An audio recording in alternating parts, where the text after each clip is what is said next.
Welcome to the next video. So in this one, we're going to be building the initial project structure. So we're going to be setting up React, we're going to set up a webpack, Babel, and get kind of a basic website working. So first thing we're going to do is we're going to bring up our terminal, and we're going to create a new folder for our project. So we're going to call it, we'll call it Asteroids Online. And then we're going to cd into that folder.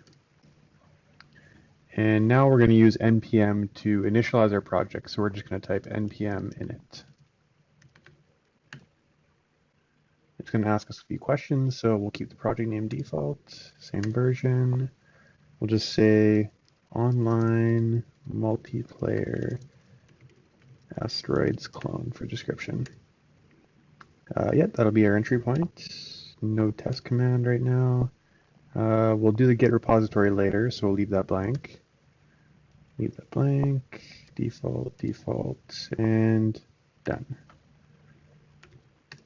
So now we've got our initialized npm project. So the next thing we're going to do is we're going to open this project up. So in this case, I'm using a IDE called PyCharm, Professional Edition. But feel free to use kind of whatever you want. VS Code, I highly recommend for a free tool.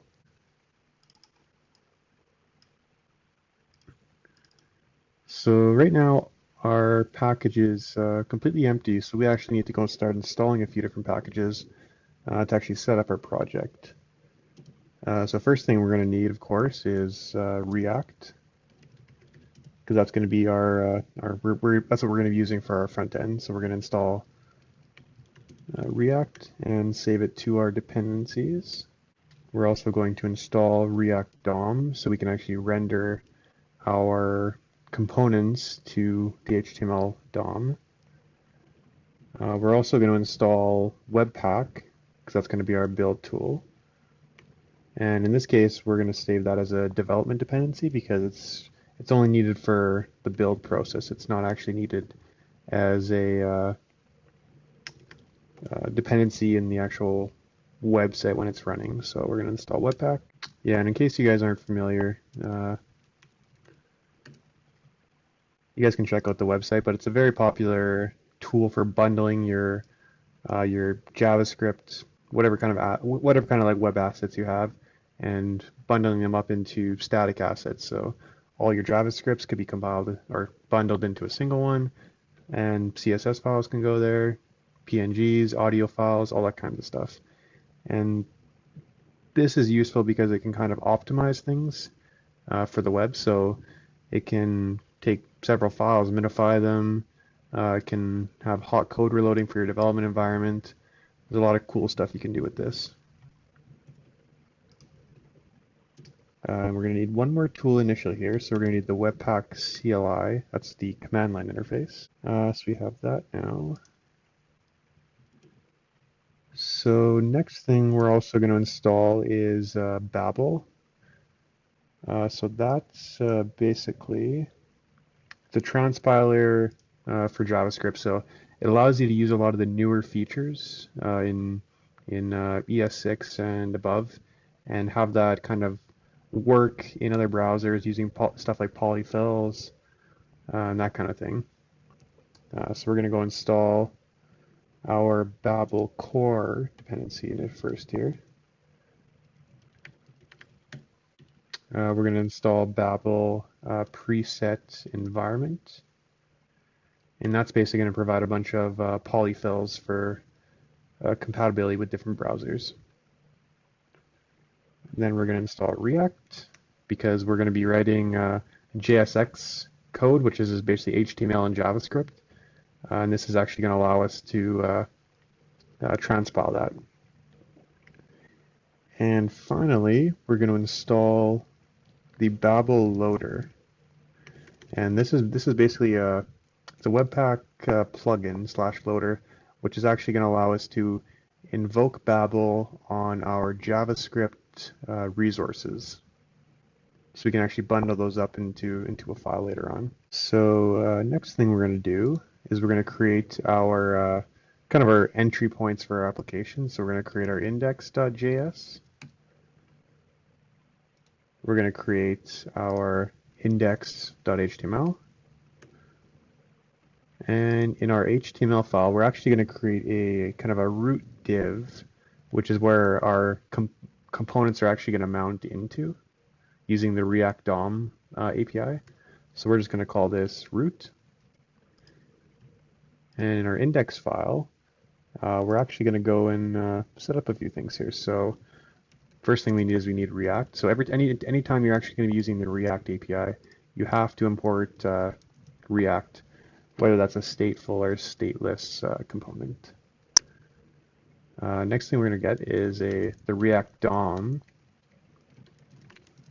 API, so we can actually mount our React component onto our root div in our index.html file. And essentially what we're going to do is then we're going to call React DOM, which has a render method, which accepts a couple parameters, but the first one is essentially going to be our React element, or JSX, and the container of it, which is going to be our DOM element. So in this case, we're just going to do a simple h1 element. So we're just going to go h1. We're going to switch the ID to JSX mode. So we're going to create a h1. We'll just do the classic hello world. And we're going to document.getElementById root. And that's basically going to mount the h1 component, or this JSX component, into our root div in index.html.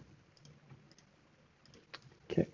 Next thing we're going to do is we're actually going to set up our webpack configuration.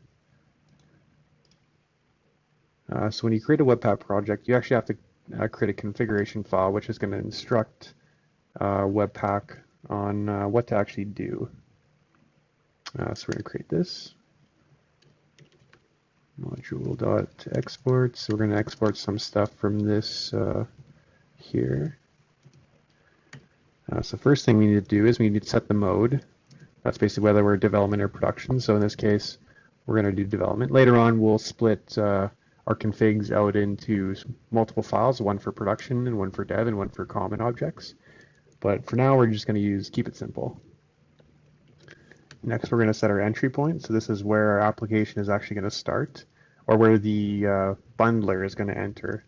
And then it's going to kind of recursively traverse all the different dependencies, bundle everything, and create your distribution.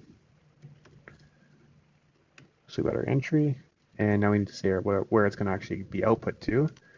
And what the file name is going to be called. So we're going to say main.js.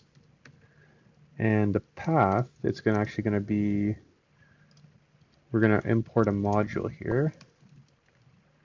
So we're going to require path. And then we're going to go path.resolve, dir name, and dist. So essentially what we're doing is this index.js will be our entry point, and the actual outputted bundle is going to be into a distribution folder in our current directory, and it's going to be output into a file called main.js. Okay. Next thing we're going to do is we're going to set our loaders. So this is actually going to be what Webpack is going to do based on the type of file that it encounters as a dependency. So the first thing we need to specify is the actual test for what file extensions to pick up for this particular loader. So in this case, we're actually going to be looking for .js or JSX files, and anything that matches that file extension is going to go through this rule.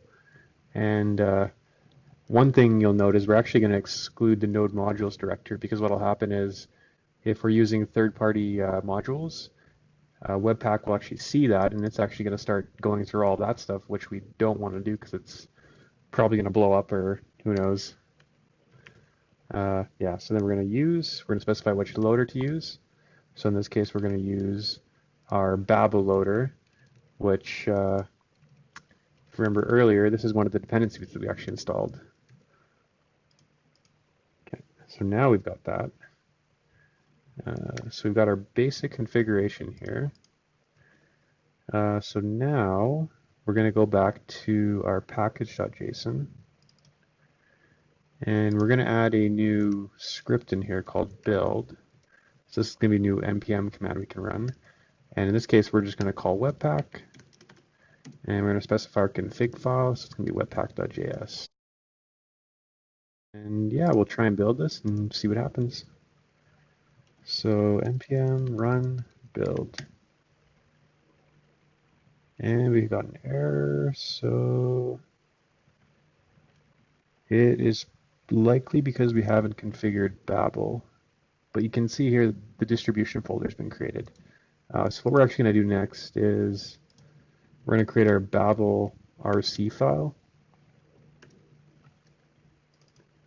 And this is actually going to this is going to configure the Babel transpiler. So we're basically saying it's going to be using these two presets. So we're going to get some polyfills, and then we're going to get the kind of the JSX transpiling. So let's go try this again.